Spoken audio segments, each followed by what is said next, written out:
So let's talk about the first part of the backflip, and that is the set. And it's arguably the most important part because that's what makes the whole flip happen. So I want you to really understand and soak the information from this video and work on the drills that I show you here, because that is the most important part of this whole course. That's what gets you your backflip, because you don't actually even have to tuck to do a backflip if you do your set right. So the set has 3 phases, 3 takeoff positions. Position number 1, position number 2, you reach with your arms back. A common mistake I often see here is you dip your chest too low like that. This is not gonna happen. So just swing those arms back like you're trying to tickle someone behind you. And this is the second position. And the last position is the jump. So you swing those arms, extend from the hips, jump from the feet, okay? You get to this top position.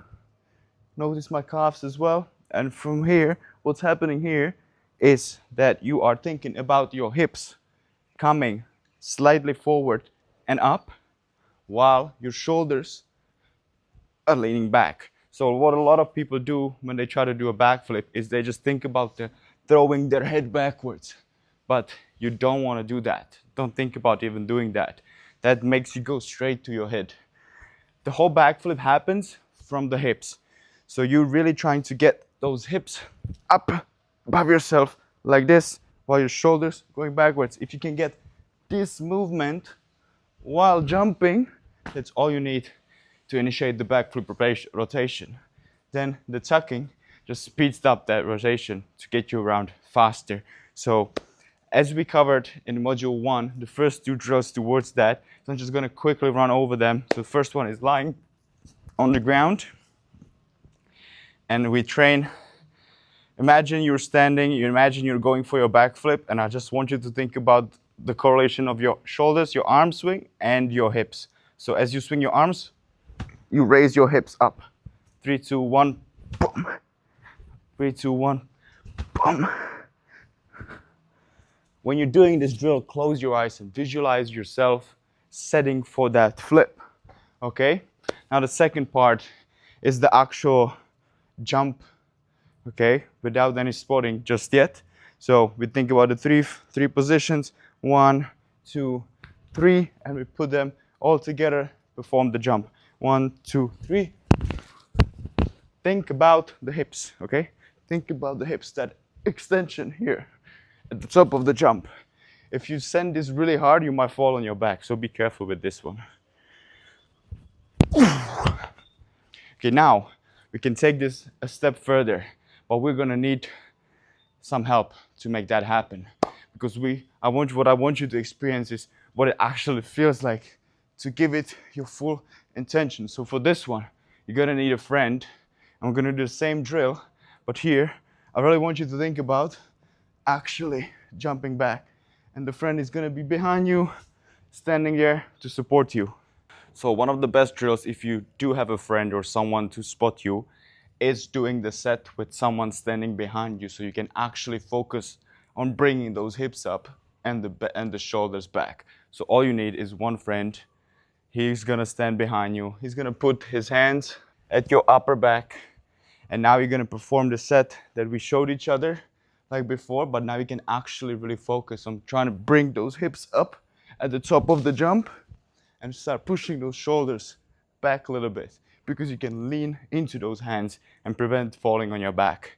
So it looks something like this. Ready? Yep. 3, 2, 1. Your friend is there to stop you from falling on your back. And once you're in this open position, that would be the position where you would pull your legs for the tuck.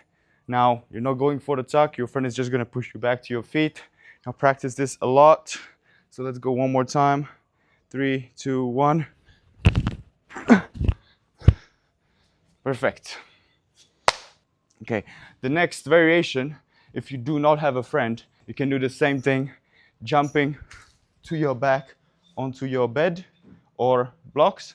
So with your bed, stand next to it, and all I want you to do is jump backwards and land on your bum first. From here, we're gonna be starting to focus more on that hip rotation, okay? So we're driving our hips more up if we can. So we start falling on the back. 3, 2, 1. Can you start bringing your hips more over, okay? That rotation. Beautiful. Let's try that a few more times. The point I want you to get to is that now when you land, you're landing on your upper shoulders. You're not landing on your bum. You're not landing on your lower back. The first point of contact is your upper back as you jump.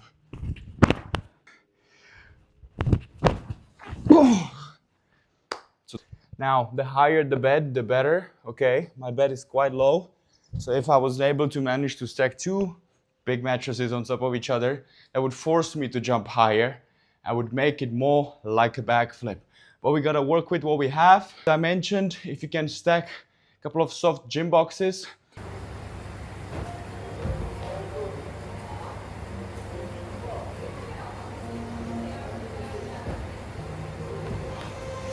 on top of each other, that is perfect setup. So do that instead and really work on creating that feeling for the rotation at the top of your jump. And that covers the set.